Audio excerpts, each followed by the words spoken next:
the sutta what we are currently engaging is in DN28, and we have come to almost the end of it, but this is one section which I wanted to take it in detail that will give clarity on the jhanas and why you should do jhana.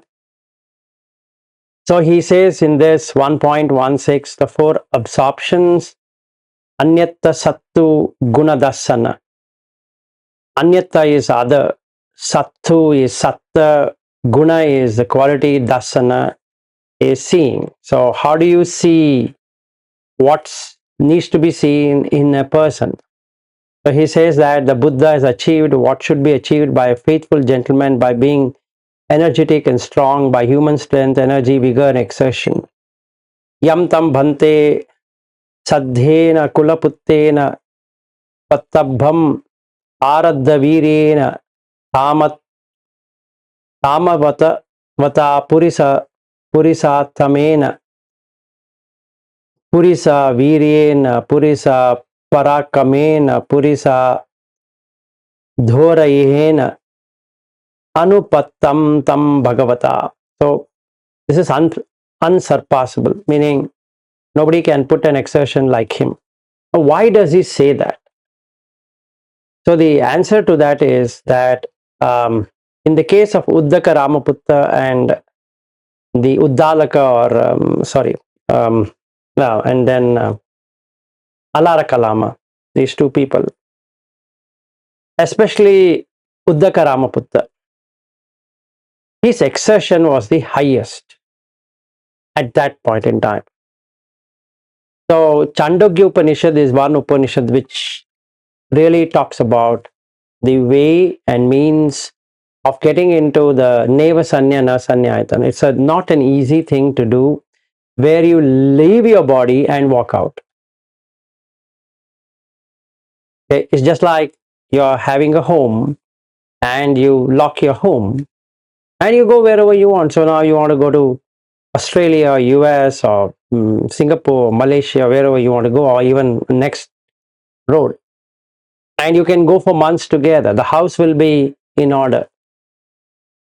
In the same way, you can let go of the body and go wherever you want. So Brihadaranyaka Upanishad and Chandogya Upanishad are two Upanishads which talks about how this can be done, how this can be achieved. Okay. So he was treated one of the highest in that era when Gautama was searching for knowing the truth. When he came in touch with his Sanskrit name is Uddalaka Maharshi and his Pali name is Uddaka Ramaputta. Okay. Because he is the son of Ramaputta. So Rama. So that's the reason he's called Ramaputta.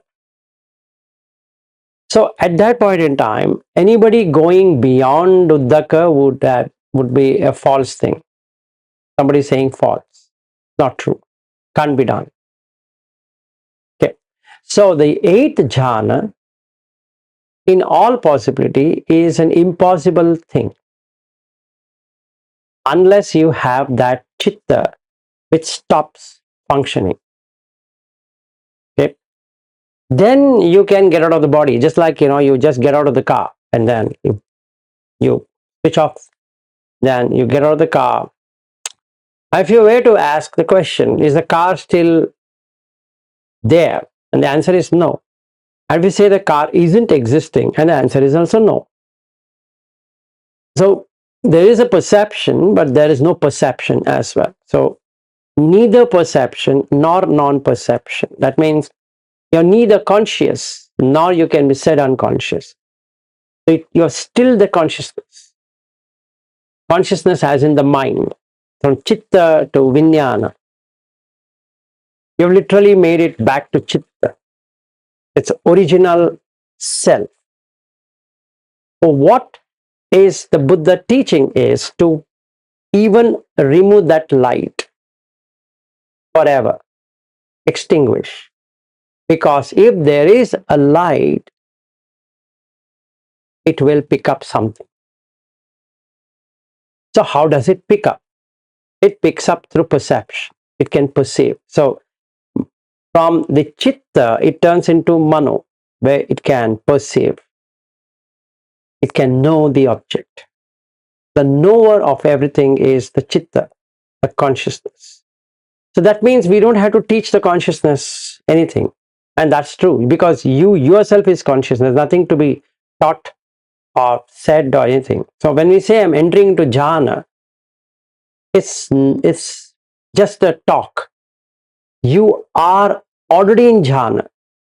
You, as that chitta, knows how to get into jhana. You don't have to teach it. This is what it means by jhana. So now let's understand it in a much better way. So in the Mulaka Sutta, if you really see, this is for both kind of life.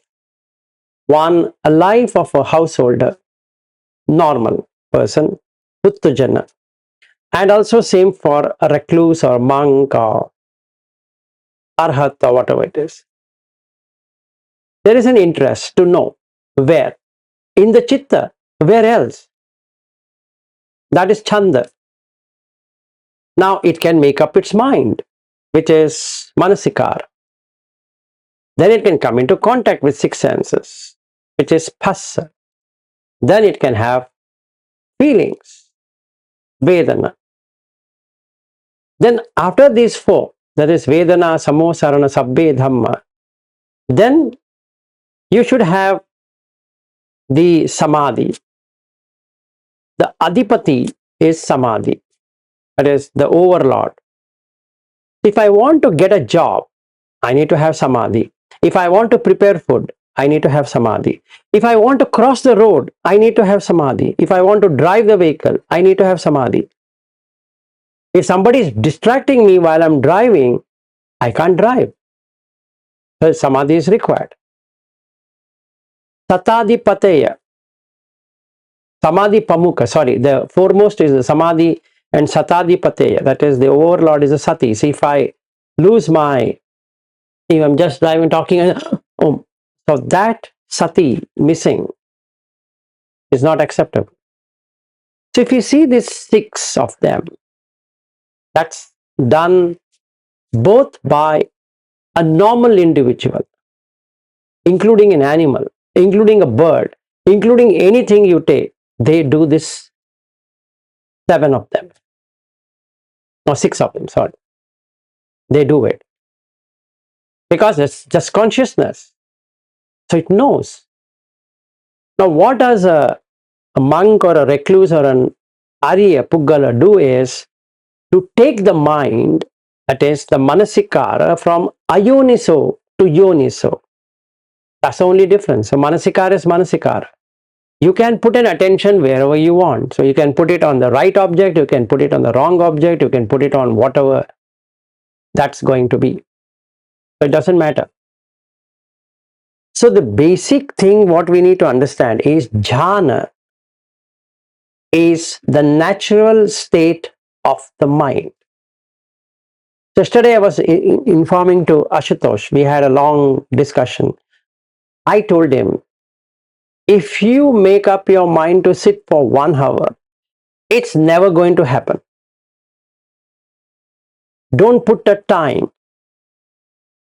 Just watch the breath. Don't make it as an activity. Just like you're watching something, you watch the breath. It works.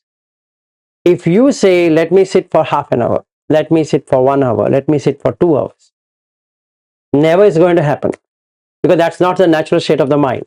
You're forcing it. Anything that is forced will not work. So then what's the way ahead? You take the information.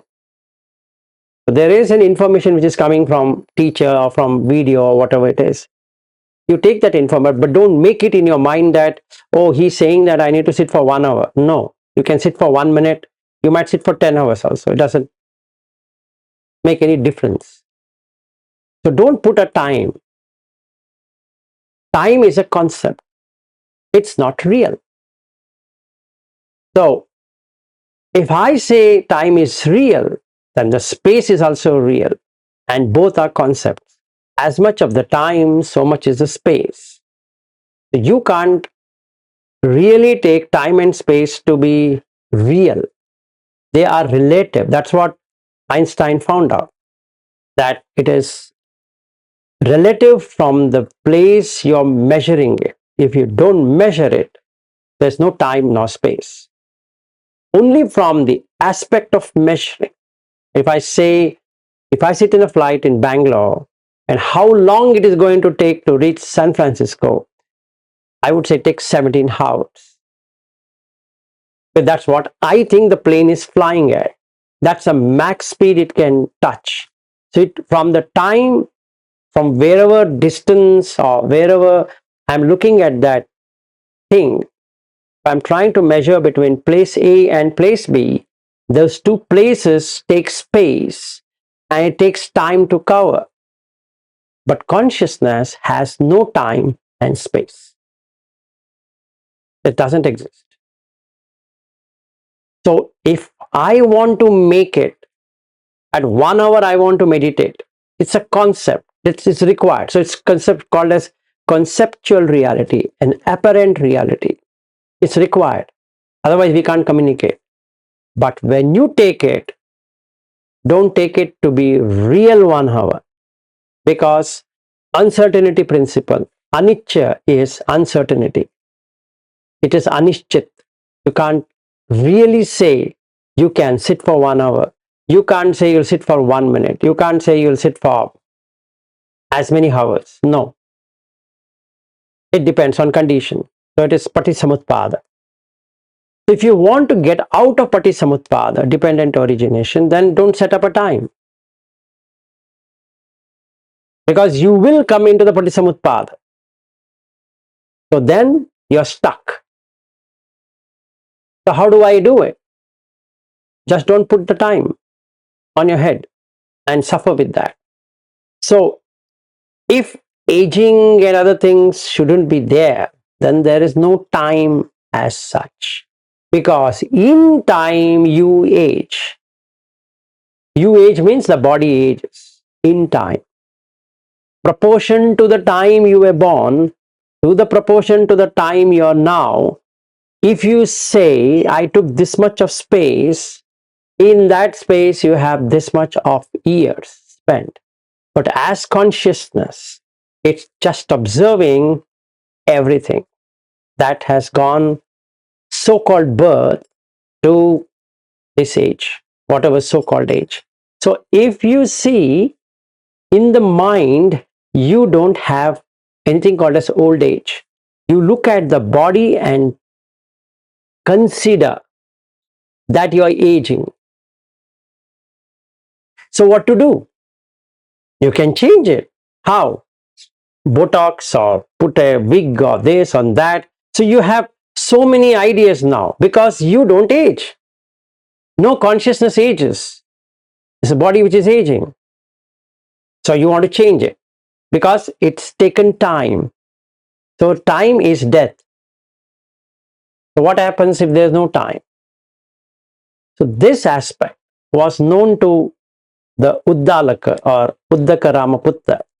So he knew how to stop the time. So there's no experience of death. Got the point? So after Uddalaka or Uddaka Ramaputta, the only other person who could achieve it completely is Buddha. And hence he says, there is no one who could achieve to my level. So the Chandogya Upanishad talks about how to stop time and space. And Buddha exactly followed what is there in Chandogya Upanishad. But then he saw that there is perception still. You can still perceive something. There is something which is being perceived.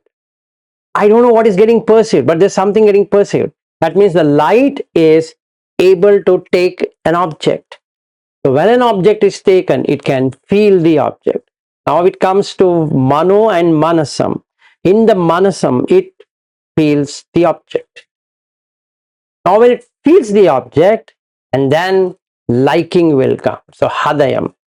Then it ponders over it, it uses its intellect to know more and more about this object. So pandaram. So then it turns into ayatana because you would want to keep on referring back. So mana ayatanam, then mana indriya, then vinyana, then vinyana khanda. So this 9-stage progression is only there in Buddha. That's not there in Chandogya Upanishad or in Brihadaranyaka Upanishad, which still gives very good information on how this can be achieved. Okay. So the Alara Kalama couldn't get into that. So he came one level lower in Akinchayatana. So that was his maximum. So after Buddha understood, or Gautama understood this step, he felt there is a long way to go. This is just closing the sense doors and the light is there. So in the Narayana Sukta, this step is indicated, how you should see. That is what is called Hadayavattu. So there are steps. If you follow the step, you'll get it. So in the Vedas, you can find a section where you can practice it. Okay. Now that kind of practice Buddha felt is inadequate because it doesn't remove the defilements. So he felt, why can't I go further? So he left Alara Kalama and he went in search of a teacher, and he found Uddaka Ramaputta or Uddalaka Maharshi. Which sutta? What do you mean, which sutta? We told one sutta, it explains. I can't hear you. Now you're again muted. Yeah, go ahead. Or you were telling some sutta, it explains how you go into this step by step. No. I said in the Chandogya Upanishad and the Brihadaranyaka Upanishad, it gives you step by step how you can do it. Okay, how to do the Neva Sanyana Sanyayatana. Okay.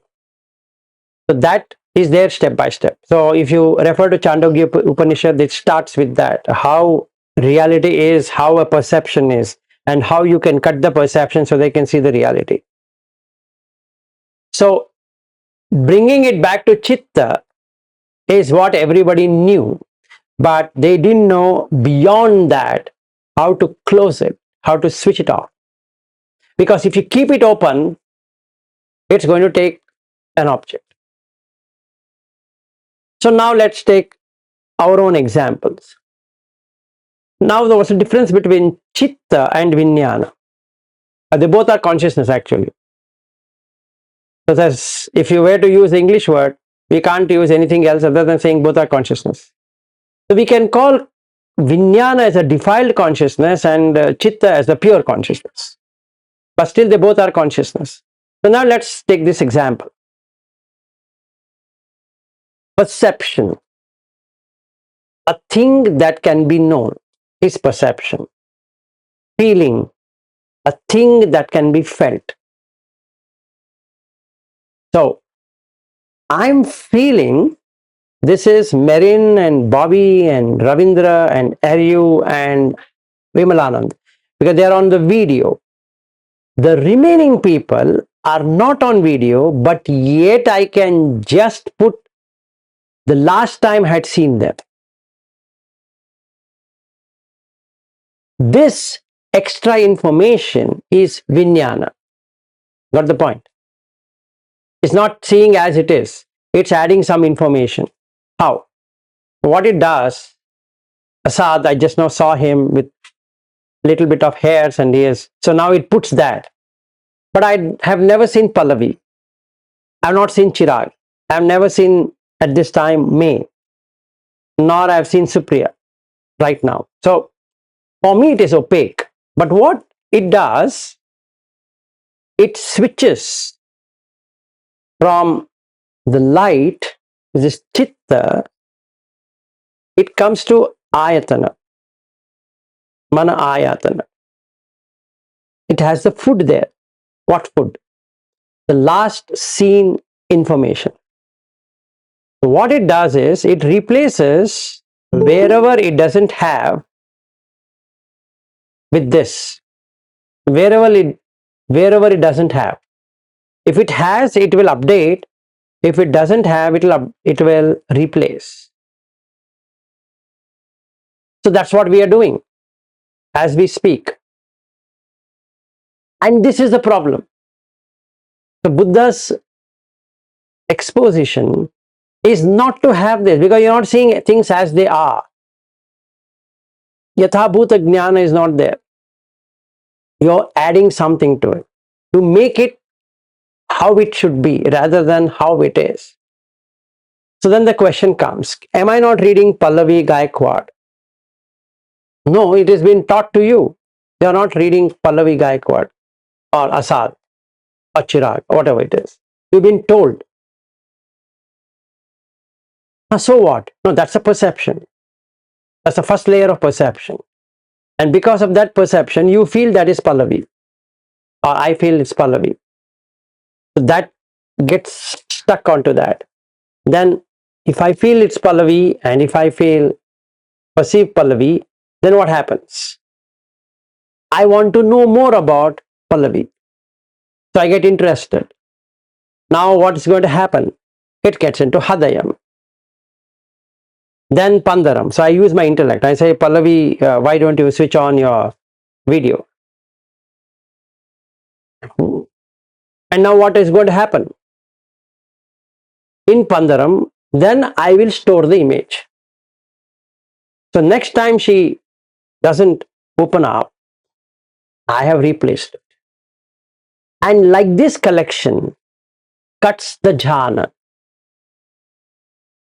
So we can't enter into jhana for the same reason that we are always perceiving and feeling all the time. So Sanya Vedata Nirodha is neither perceiving anything nor feeling anything. Okay. So that's the whole objective of this DN28. So it doesn't talk much here. So the Buddha doesn't indulge in sensual pleasure. Nacha bhante bhagava kamesu kama sukhalukanu yogam anyutto heenam gammam puttu janikam anariyam anatta samhitam nacha attakila matanu yoga manyutto dukkham anariyam anatta samhitam. So then he says, Chatunancha Bhagava Jhana Nam Abhichetasikam Dittha Dhamma Sukha Viharanam Nikamma Labhi Akitsha Labhi Akasiri Labhi. So he can get into four absorptions, which is so pleasing and which is the highest pleasure that one can be. That's it. So we might say, doesn't talk much. But for this section, you should go to DN29. Because there the complete flesh is there. So we'll go to DN29. So then we come into this section, Sukhalikana Yoga. So there are two kinds of sukha. One sukha is ignoble, normal, which are sensual related. One is the jhanic. Buddha says, stay in the jhanic all the time. Not in the sitting. That's again, okay. But you should stay all the time. So it says that Sukhalukanu yoga manyutta samana sakkaya putta viharanti iti. You should say to them, if you are referring to DN29, come to 9. If you are searching or hunting or whatever. So open up DN29, come to 9th section, and then you will see what to be done by all of us.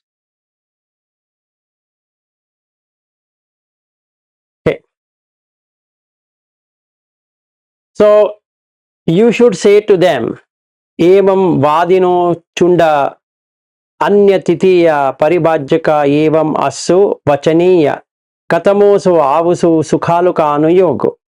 Sukhalukanu yogo hi bahu aneka vihita nana pakaraka iti. Chattaro me chunda सुखालिकानुयोगो ही न गम्म पोत्तुज्जनिक अनरिय अनत्त सम्मित न निबिद्धाय न विरागाय न निरोधाय न उपसमाय न अभिन्याय न संबोधाय न निब्बाणाय संवन्तति. So katame chattaro ida chunda ekecho balo pane viditva vaditva attanam sukheti pineti ayam patamo sukhaluka anuyogo. Punacha param chunda idekkacho adinnam adiyitva attanam sukheti pineti. Punacha param chunda idekkacho musa bhanitva attanam sukheti pineti. Punacha param chunda idekkacho panchahi kamagunehi समापत्तितो summon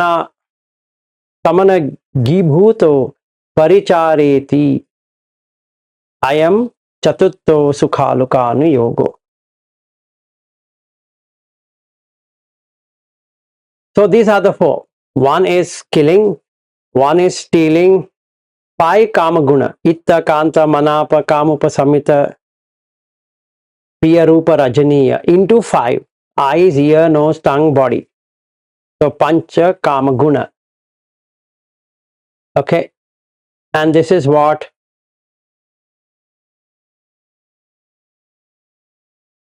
and lying. So to get the product, to get the pleasure, you do these 4. So when a word kama sukhalukanu yogo hi no gammo pottujjaniko is used, it means one or all of these 4. So it can be killing, stealing, lying, and having the 5 into 6 stimulation.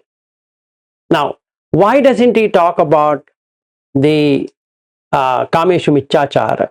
Why don't he talk about maithuna or mettuna? Why doesn't he talk about? Because 5 into 6 includes everything. It includes taste, it includes touch, it includes smell, it includes what we can say, hearing. So all of that. In this one sutta where Buddha says, there is not even one individual I can find who, when he listens, when he sees to a woman, doesn't like to hear, doesn't like to touch, doesn't like to taste, doesn't like to smell. I don't find any person when he sees a woman wouldn't like to do this. I don't see any woman when she sees the man wouldn't like to hear, wouldn't like to touch, wouldn't like to taste, wouldn't like to smell, wouldn't like to see. So see, hear, taste, touch, smell. So 5 kama guna includes a highest is sexual. So that's what we want. The below that is sensual. That is decoration, adoration is for the body and for the house and for all of that. So ultimately you're going to enjoy it. Like if you get married, the amount of dressing you do is to ultimately remove the dress. But you need to prep it up. Otherwise it looks not so good. So what you do? You create, or they create a jacuzzi, they create shower, then this and that, and so much of indulgence, stay in a 5-star property and all of that. And then you're bathed and all of that, and then you do what you wanted to do, which is that activity. So basically you need to prep it up. So this prepping up is the kama guna. Okay. So the 4th one He doesn't use kameshu michachara.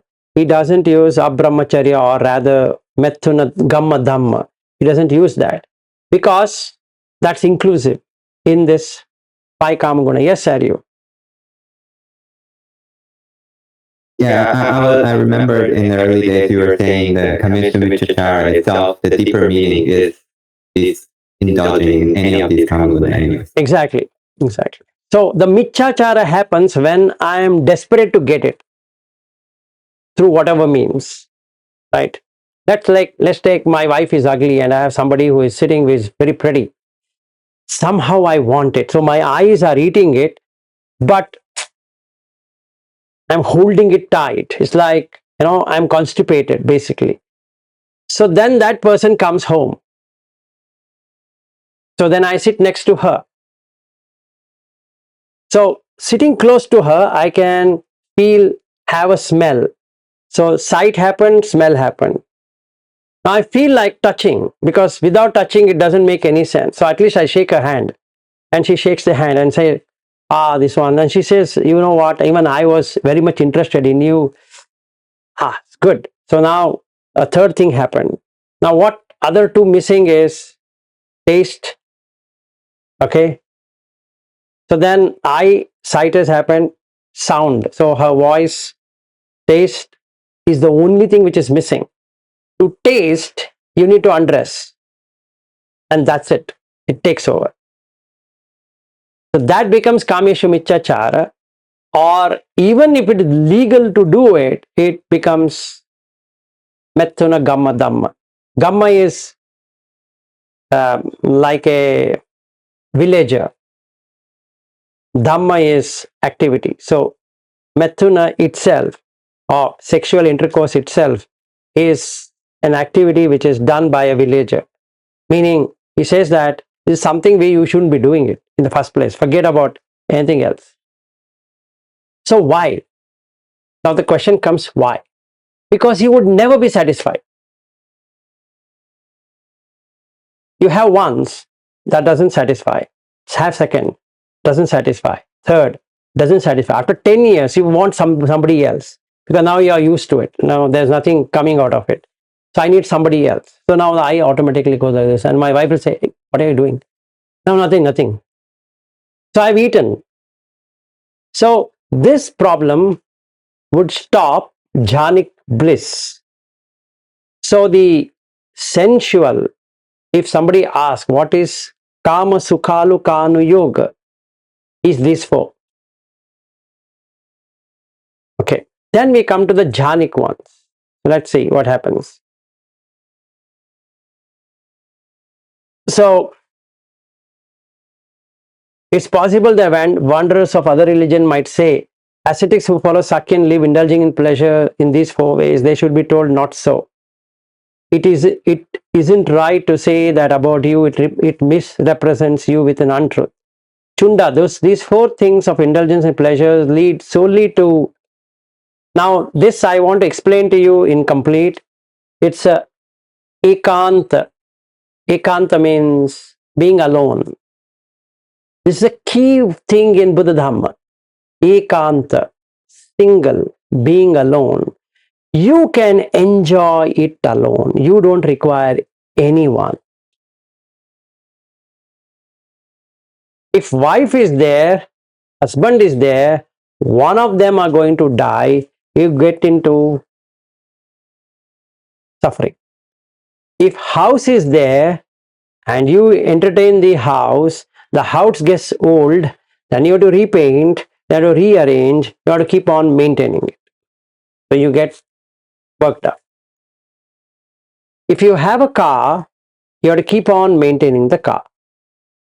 So if you have friends, you have to maintain the friends. That means for everything you have to maintain. In the same way, if you have a body, you need to maintain. This is the dukkha. Maintenance is the dukkha. And you have to do sankhara, the sankhara dukkha. But it will change without notice. Viparinama dukkha. So you have three dukkhas. So this maintenance is not easy. Maintaining a relationship is not easy. Husband, wife, children, not easy. Okay, then how about doing with friends? Not easy. Doing with office colleagues? Not easy. Because they all have their own mindset. So it's not easy. You might not like something, but you have to do something. At least to please them, you have to do something. So, not easy. So then what I should do? Ekanta. So can I do it myself? Yes. Ekanta nibiddhaya, viragaya, nirodhaya, upasamaya, abhinyaya, sambodhaya, nibbana. So these 7 things will happen only in ekanta. When I am alone, even with the crowd. Now, who's the crowd?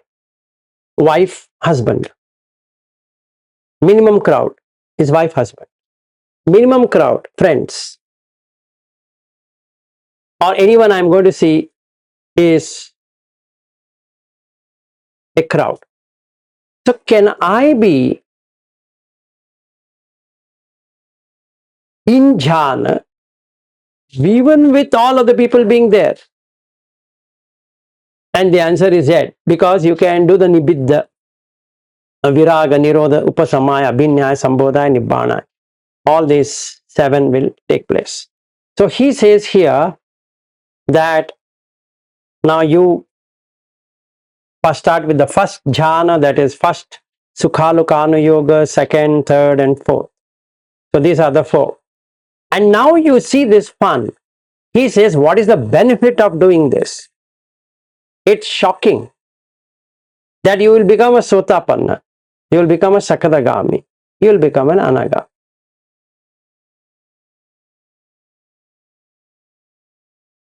That's all what is required. As a family person, being with my wife or with my husband, can I be in the highest of the sensual pleasure? And the answer is yes. And that's the highest. The 4 jhanas.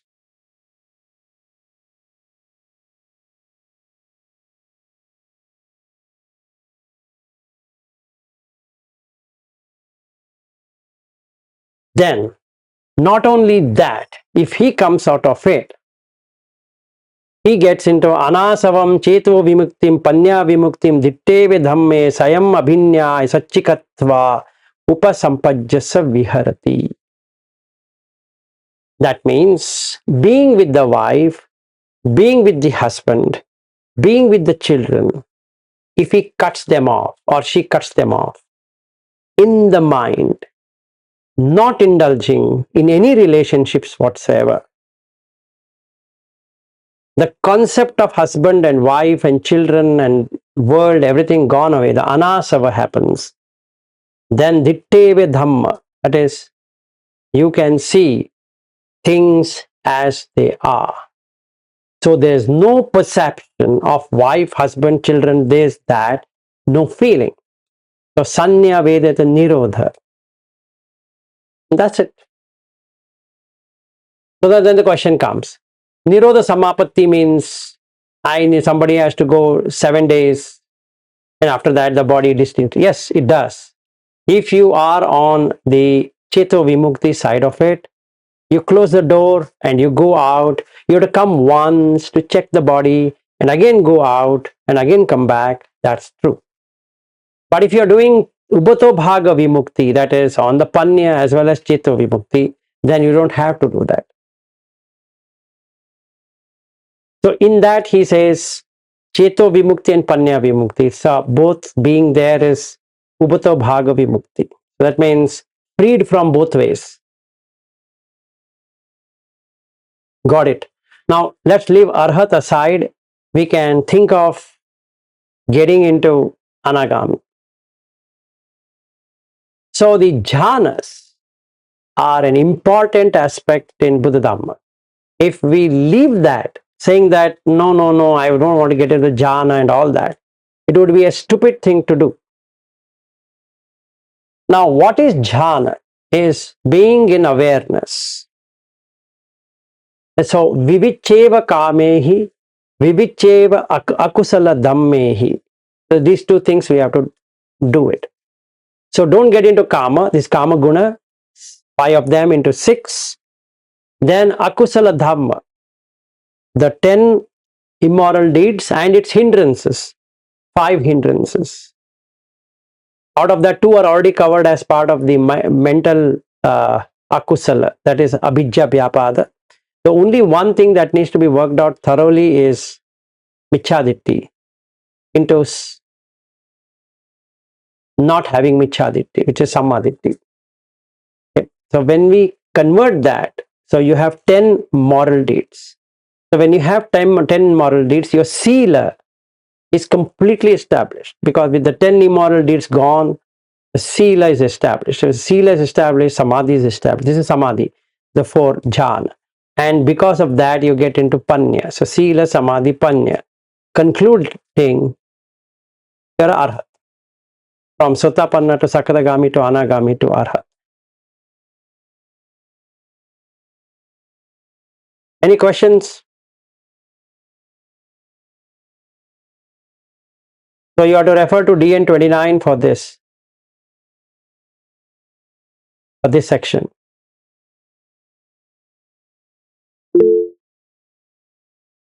Yes, yes, me. I got a viewer.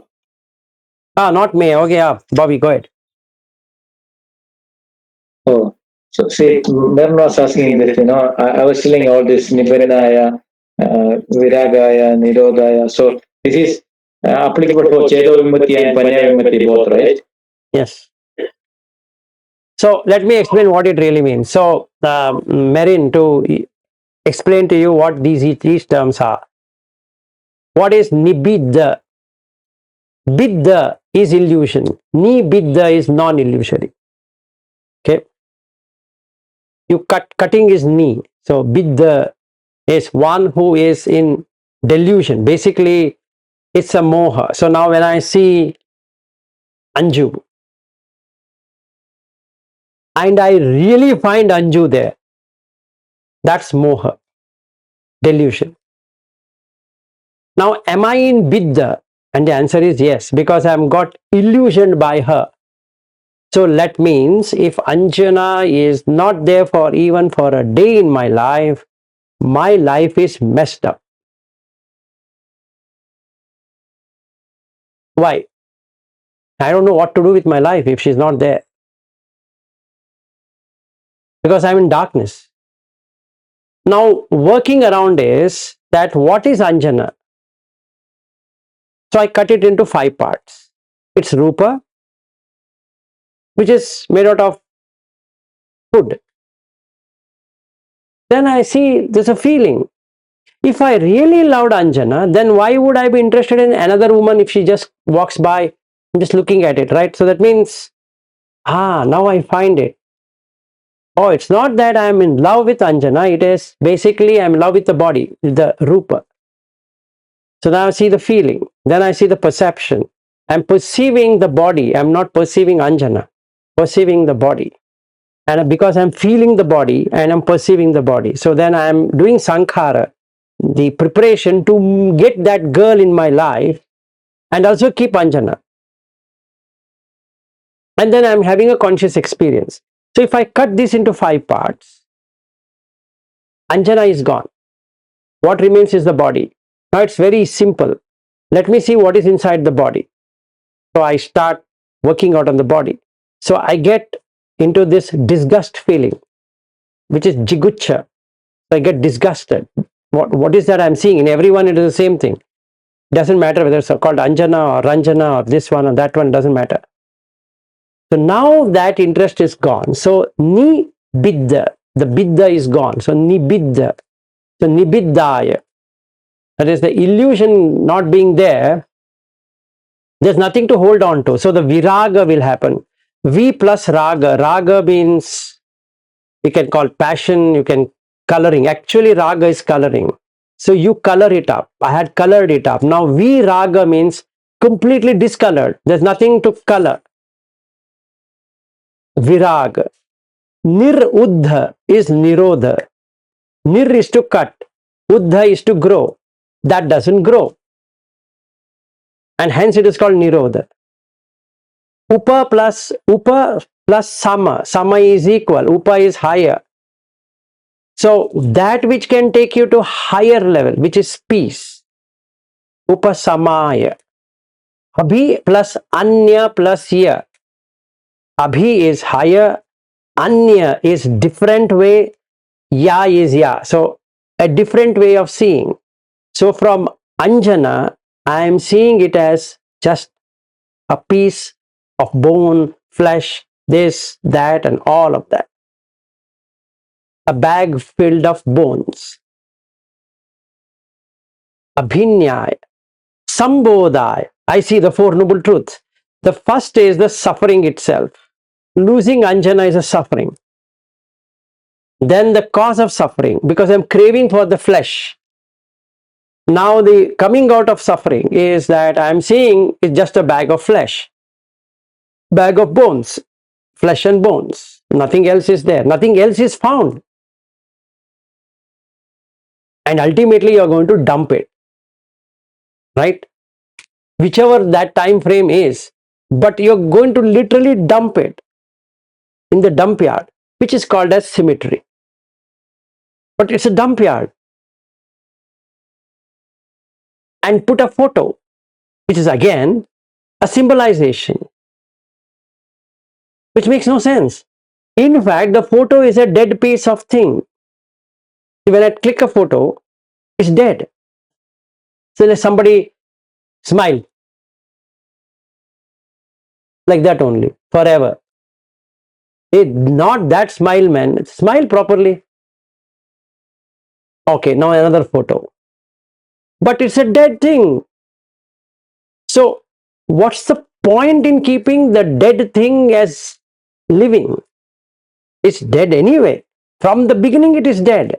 Only consciousness is making it alive. Otherwise it's dead. So Sambodhaya. And I'm in Nibbana. Why? There's nothing out there. No feeling, no perception. So starting with Ni plus Biddha, Vi plus Raga, Nir plus Uddha, then Upa plus Sama, then Upasama, Abhi plus Anya, then Sambodha, Sam plus Bodhi, Sambodhi, Sambodhaya, Nibbana. Now what is Nibbana? Bana is condition. Ni plus Bana, unconditioned.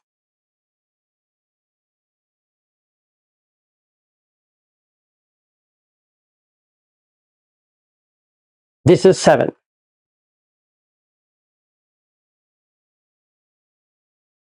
So Pali is a very nice language. You can go to any depth, dive into it. Anyway, so basically this one I didn't cover yesterday because I knew that this would take not more than 1 hour plus. I've skipped some sections, so I will cover it now so that you get entire picture of this. So what we need to do is, after removing the 10 immoral deeds, knowing that the 10 immoral deeds are no longer there, then you start on Samadhi. Sama plus Adi is Samadhi. Sama is equal. Adi is to stay.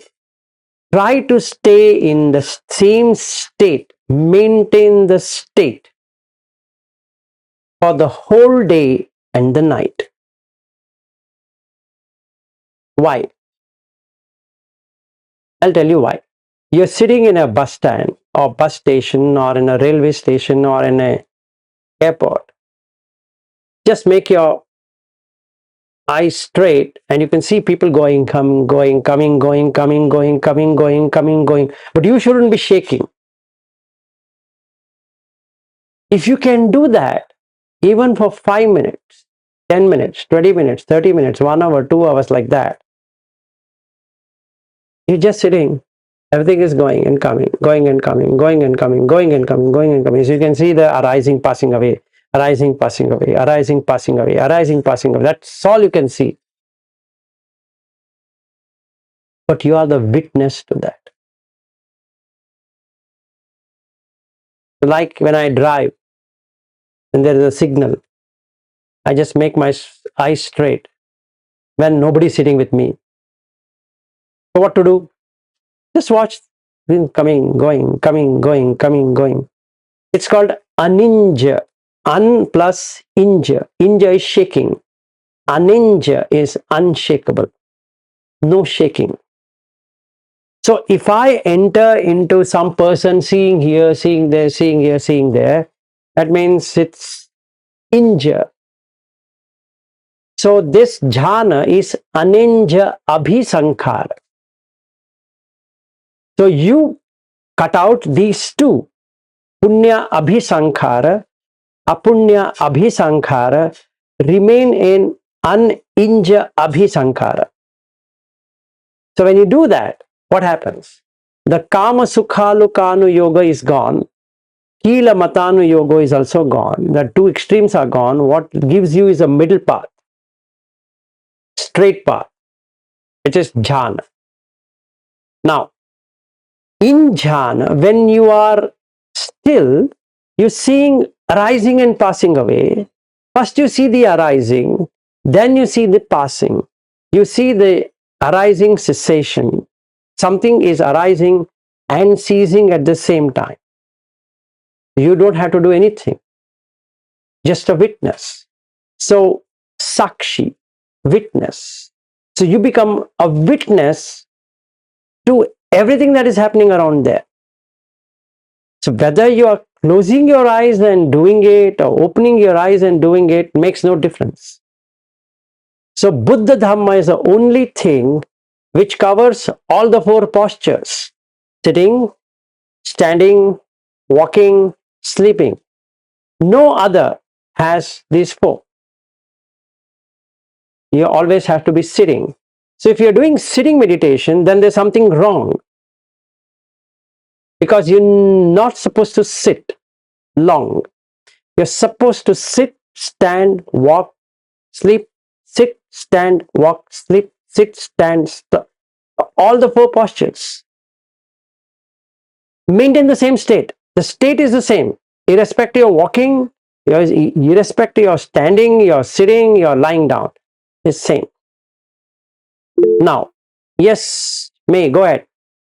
So Vilasji, when you said you have to be in jhana all the time, what is there any particular jhana, or is it just being awareness is jhana? Okay, so very good question. May, how can I see you on the video? If it is possible. There she goes. Okay. So I want to have some fun with you. Okay. So what we're going to do is, now, what is jhana you came to know. Now, how to do jhana? There are many things you can use in jhana, and the most easiest is breath. That's one of the method, not the only method of doing it. Now, what's in the breath? Breath is neutral object.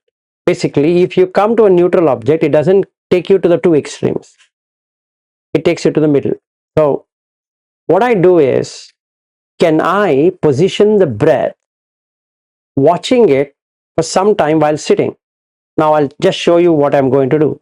So now I'll tell the mind, that is, the mind tells itself, conditions itself to uncondition from the worldly thing, that is amanasikara of the worldly thing and manasikara of the breath. Okay, so now I just said, straighten up, then close the eyes. I'll say, watch the breath, touching the nostril.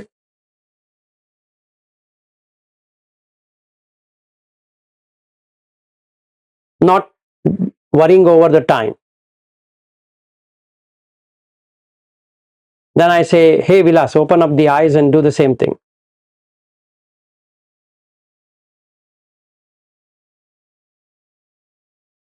That's all. Now continue that. Now, Vilas, do one thing. Get up. be on the breath. Okay, walk like that, right? So you keep on saying that to yourself. Walk, and the body walks. You are not walking. The body walks. You say sit. The body sits. Stand. The body stands. Body sleep. The body sleeps. However you have taught it to sleep, it sleeps. Hey body, wear the clothes. It wears the clothes. It's just like, you have a dog and you're teaching it how to do various things. Exactly, you do that. Now you have a leash, right? If the dog were to see this way, pull it. Like, come here, come here. When did I say you to see there? Okay, I'm sorry. Okay. When did I say you go there to here? Okay. Now you bring the mind, that is the five senses, inside. So the mind is now pulled in. It doesn't go out. Okay. Through breath you can do it. Now is there any other way of doing it? Yeah, there is another way. Four dhatus. Just see Patavi dhatu all the time. In whatever you're doing, touching this, Patavi, touching your body, Patavi, touching another person, Patavi, like that. Just watch, just feel hardness, just feel hardness, just feel hardness. Don't worry of a person or a thing. No person, no thing, just hardness. For the whole month, just hardness. In anything you do, you just see hardness. Here, nothing you can do about hardness, but otherwise it's touching hardness, seeing hardness. So touching and seeing is only hardness. It's slightly difficult than the breath watching, but it works exactly the same. Yep. So do you just do hardness and not softness, or I guess softness is the relative hardness? I just said hardness Yeah. because the other side is softness. In fact, you can do all the six. You can look at hardness, softness, heaviness, lightness, smoothness, roughness. All the six you can see. Why only hardness? You can do all the remaining. But whatever it is, you do the Patavi because that's more easy than Apo, Tejo, Vayo, and all of that. Right? So you just do that. Now, what's the odd and even between these two approaches? Should I do Dhatu alone or should I do breath alone? Here is the thing. Do only one for a long period of time. Don't shift because the mind is now start moving. Oh, this is not working, so I'll take that. No. You feel breath, but all the time. Not this time, that time, nothing like that. All the time. What if I'm in the lavatory? What should I do? Wash the breath. No, it is smelling. I can't help it, but you have to wash the breath. Doesn't matter what it smells. Yes, Asad. Well, how about we practice for a few minutes over here? I mean, what I found that with the previous session that I had with you, so the moment you practice, I mean, you get the effect of it as well, high, and that amplifies or speed up the whole process, so to speak. I mean, I've been to the Vipassana course recently. It does happen naturally. You don't need to do anything. Even the polyglots comes and says Samadhi, you go to the Samadhi, right? It's just, it does happen.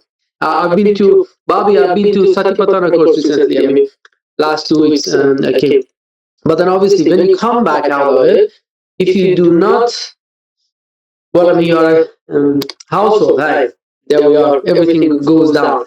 But you need to have I guess, very much syllabacy or whatnot to keep the Samadhi going. But then the beauty with the Vipassana is that even as a household, still you could continue practicing it. That's the only difference. That I was checking this time what happened. If your household is very difficult to get into those Samadhi, even fourth or even further that. But with the vipassana, still as a household, still you could continue practicing that one, which is kind of, it helps out a lot. Anyhow, that was a suggestion. I thought that the Vilasji, I don't know, like 3 minutes, 4 minutes, just. I mean, I feel whenever I sit, I mean, we discuss and you do meditation, I get pumped up. I know that you get pumped up, but that might not be the thing with everyone. So Oh, okay, sure, okay. because That's all good.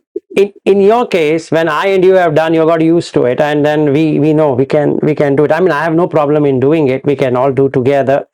Absolutely fair. In fact, we have one session in the afternoon, and that is with Bobby and Merin. Okay, so we can do at that time where we can only do that rather than doing anything else than Sure. this and that. So we are meeting at 3:30 India time, which would be 8 o'clock for them and 9 o'clock for you. Oh, okay, that's good timing, I guess. Yep. So Could be good you can then join today, and then we can do what we did in the morning. Right now, what we are talking, we can do it practically there for the whole 1 hour. Yep. If that, And the beauty with this is that if you get the hang of one of them, you could extend to the other as well. You could practice with the metta, you could practice with the patavi, which we used to do a lot. I mean, yeah, you can take anything. Like even you can take metta. See, out of like what is indicated in the Visuddhi Mag, you have 40. You can take whichever you want. It doesn't matter what you take. It's all about making the samadhi happen. Mhm. That's the whole objective. So coming back to the vipassana portion of it, you have samatha, vipassana, anupassana, and one good thing about Goenka technique, that is the environment is already created. So then you don't have to create the necessary environment. But here at home or wherever you are, you need to first create the environment. The problem is we don't know how to create the environment. So instead of figuring it out how to create an environment, why don't you go to a place where you already have the environment, so that you don't waste time in making the environment. So that means you have two approaches to take. One approach is to go to the retreat where you already have the environment. Second approach is, if you want to do it long term and you want to do it consistently, you better do that environment at home, and then it works. It takes a little bit of time, more time than what you do at a retreat, but take it from me, once you create the environment within your mind, you can fix it anywhere. If I'm at your home, I can be doing that. If I'm at my cousin's place, I can be doing it. It need not be location based, that I go to this location and then it works. No, it doesn't matter where you are and which position you are in. Doesn't matter. All that is required is an environment. So you're right, it works there because the environment is already prepared. So then you don't have to prepare anything. That location itself has necessary environment for you to get into. If he says get into the samadhi, find samadhi. I practice. I mean, this time after the course, I had a bit of a chance. So even if you're going for jogging, so I was wondering why some people. I mean, I can't jog for more than half an hour, right? 20 minutes. I get. Then I thought, I have some friends. They go for like a 20K run. They go for a run, 20K. So it's just literally, it's a matter of like locking into the samadhi. Go to the. I mean, do the jogging, go to the first jhana, and just like it gets locked and then it goes by itself, as Vilas is saying, just run, and the body runs, and then it gets locked until one thought, disruptive thought comes that you come out of it. Okay, these are the mundane style of it, I guess. No, it is required in mundane and supramundane. So both uses the same thing. Like I talked about the Mulaka Sutta, that both take the same. So the first 6 are same for both. It doesn't really matter whether you take that side or this side. Only the manasikara changes. That means you change your mind from sticking to something into something else. So when the mind sticks to that, it attains, because it already knows what to attain. So it just happens that way. Okay, so it depends on where we are putting our mind today, right now, as we speak. So to answer to May's question, May, if you're comfortable with breath, be with that. Make it like a dog on a leash, and then, hey, sit down. It just sits down. Just put one name, Snowy or something. Hey, Snowy, sit down, and it sits down. Get up, it gets up. Go, get going, it just got going. Right. So you can do something like that, and then you get into a witness consciousness. This is the most important aspect of samadhi, that you are a witness. And like in Goenka words, he uses three. He says sakshi, that is the karta bhava, that is doer. Bhukta bhava means enjoyer, and sakshi bhava is a witness. Okay? You should be the witness, not the other two, not the doer, not the enjoyer. There's nothing to enjoy, there's nothing to do. You're just seeing it, right? So if you're able to watch the breath, seeing the breath, just see, just seeing, no preparation, just seeing, the sankharas will stop. The kaya sankhara is the in-breath, out-breath, it stops. Because there's no vachi sankhara, which is thinking and pondering. So you get to the mano sankhara, which is feeling and perception. So it stops, and you're in a nibbana. All the three. So take the breath. That's the most simplest, easiest to do. But if you feel, no, forget the breath, I want to do something, choose whatever you want. But do that consistently, no break. In fact, with this Hindi group, whatever we have, like Ravindra and so many people sitting here, is that we have started doing from Uposatta to Uposatta. That is, we started on 2nd October. So for 6 months, they are going to have one single technique. Can be breath, can be this, can be that, but they have to choose it. So they have an option till the full moon day. So when we meet on the full moon day, they have to decide from now on for the next 6 months, this is my tool. Whether they are sitting at home, they are going here, going there, whatever it is, they are going to be on that. So that creates the consistency. So then you are in samadhi. Then you get panya, wisdom. So the jhana is done, basically.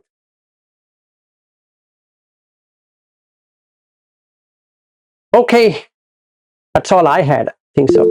Yes, Shreyas. A question from one of the previous topics. So you mentioned that only the Rupa Jhanas, it's possible to do it in 4 Rupa jhanas in walking. Yes, that's correct. Right. But why are the other 4, the Rupa Jhanas, not able to, it can't be done in all 4 postures? No, the reason is quite simple. If you want to have an infinite space, you should let go of the body. So when you're walking, you still have a perception of the body. Okay. So you can't do that. Got it. So it's like locking your home and going from then onward. So then you have to let go of the body. And then Right, you have to go to the next and next and next and close. So what Buddha did, yes, yeah, go ahead. So for the perception to become from finite to infinite, you have to let go of the body as well, right? Yes, so what Buddha did is that in the Samma Samadhi, if you see in the Noble Eightfold Path, the Samma Samadhi, if you see, he talks about 4 jhanas. He doesn't talk about any other jhana other than the 4 jhanas. He also is talking about 4 jhanas. Then we might ask a question, then how does it lead to Sanya Vidit Nirodha? It does.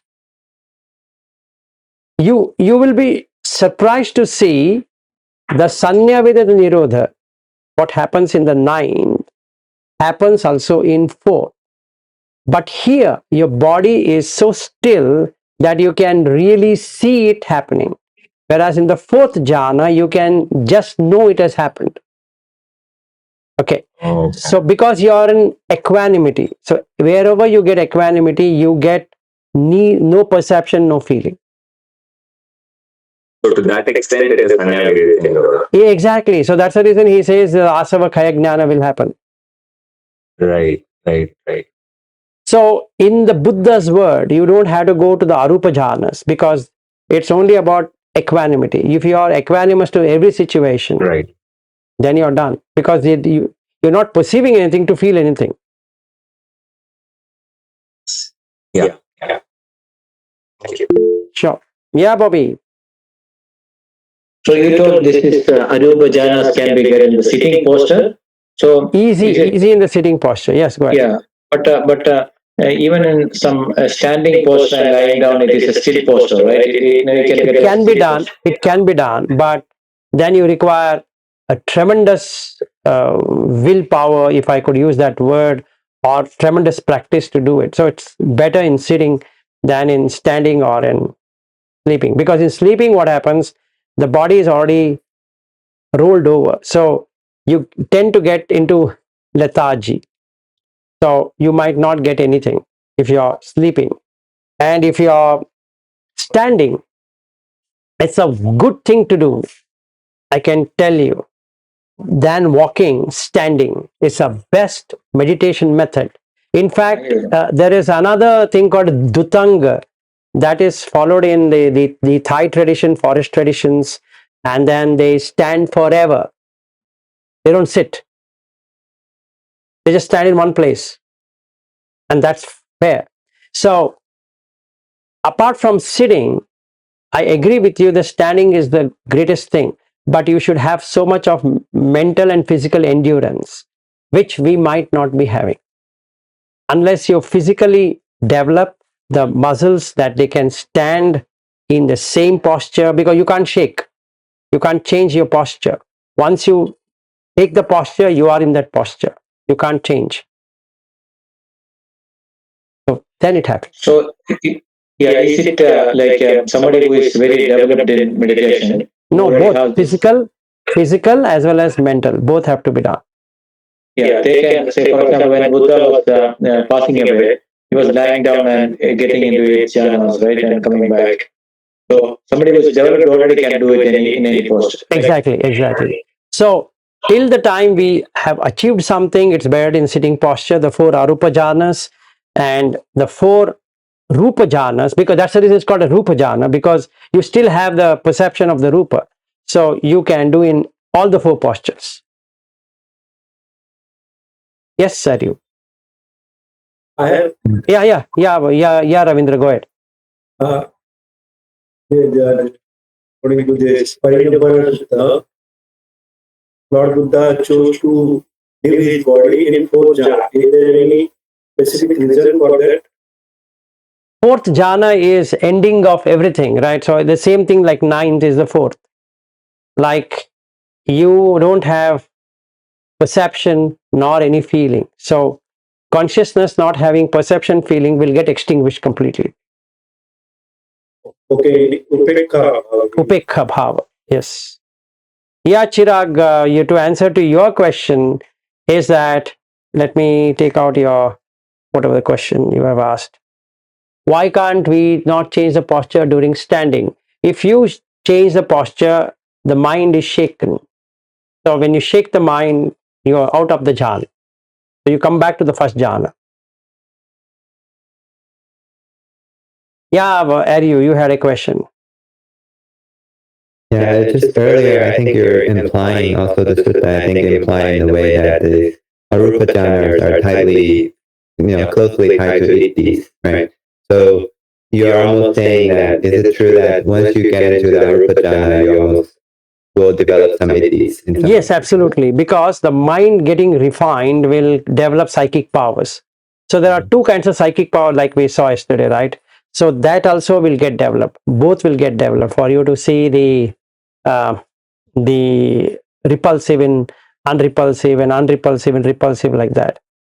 And So also these two are very, very much like linked. interlinked. Actually, they are intertwined. So arupa jhana is what everybody tries than the rupa jhana, because it's more pleasing and it's more achievable. Yes, Chirag.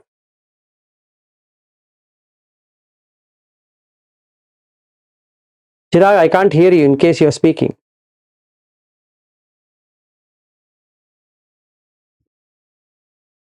Chirag bhai. has left the meeting. Okay. Okay. So I think we are done. There he comes. Yeah, Chirag. Can you hear me now? Yes, 100%. Okay. So what I was thinking was about what you said earlier, that when you're standing and if you move, then there's basically perturbations in the mind. But the thing is, the breath is moving anyway, right? Even while we are sitting. So what kind of movement perturbs the mind and what kind doesn't?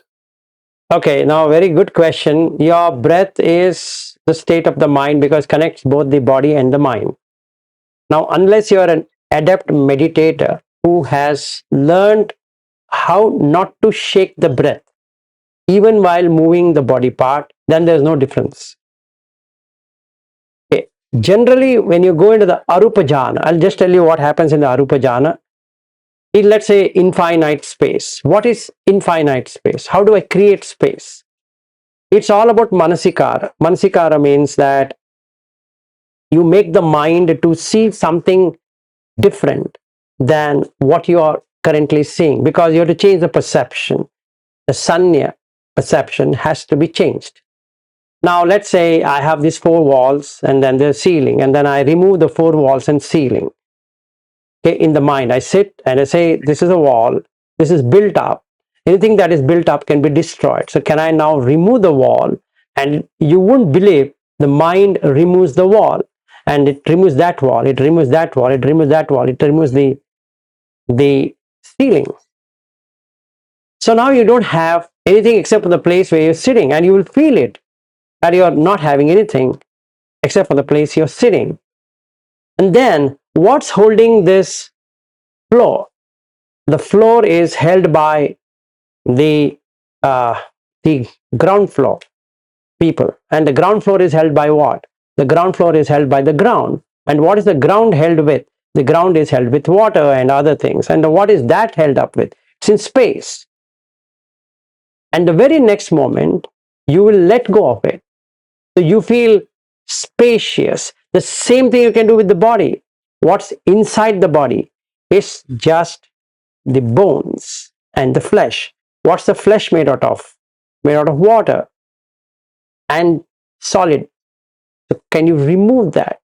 Just like what you did with this. Yes, you can remove it. So why don't you keep all the body parts as though you have kept it on a table? Yes, I put it. Can you put your bones off? Yes, I put it. Do you have anything now? And the answer is no. So you're in space. And the very next moment you're in space. For that, if I close my eyes and stand, I'm more bothered about my back paining and my leg paining and all of that than this experience. So let's say I'm physically agile on doing that. Nothing stops me from whether it is sitting posture or standing posture. But basically, if my body is not tuned, only the mind is tuned.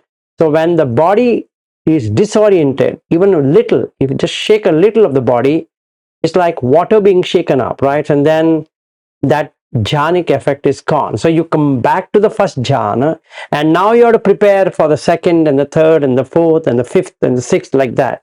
So it's preferred. The 4 rupa jhanas are taken up later and in a sitting posture till we are very good in the body. So it means a lot of exercises and other things, stretching and all of that would help in tuning the body where you can stand and do it. Absolutely fair. Or second way around, you learned how to modify your breath, meaning with everything you're seeing, hearing, tasting, touching, smelling, your breath will change.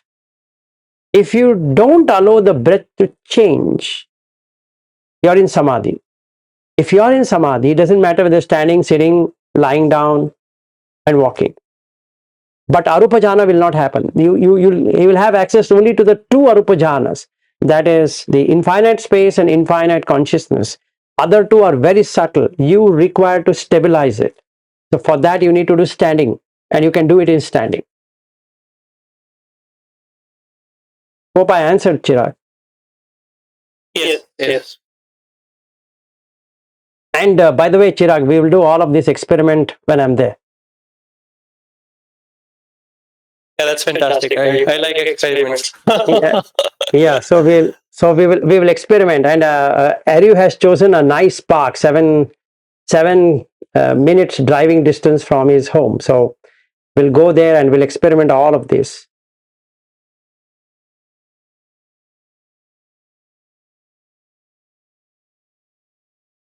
Okay, what next?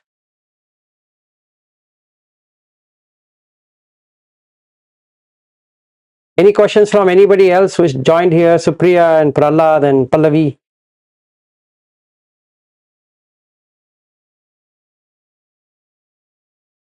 No questions means they have understood. Good. So much energy is retained. Okay, so shall we end? So, Asad and May, we meet up again at 9 p.m. your time or 8 p.m. their time, so we can do this jhana, what we spoke. So, we all can do together today. Very well. Okay, all right. Thank you. All right. Bye. Adios. Adios. Thank you. Adios, amigos.